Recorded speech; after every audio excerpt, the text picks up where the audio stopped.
Hífingar. Við hífingar undirbúningurinn lykilatriði. Við afmörkum fallsvæði hangandi birgðar, skoðum hífibúnaðinn og göngum úr skuggum að allt sé í lagi.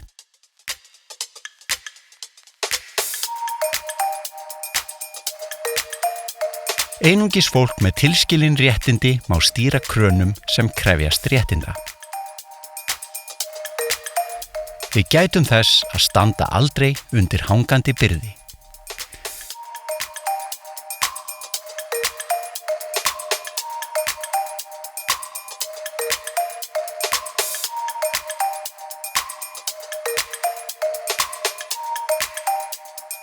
Góðar ráðstafanir tryggja öryggi allra.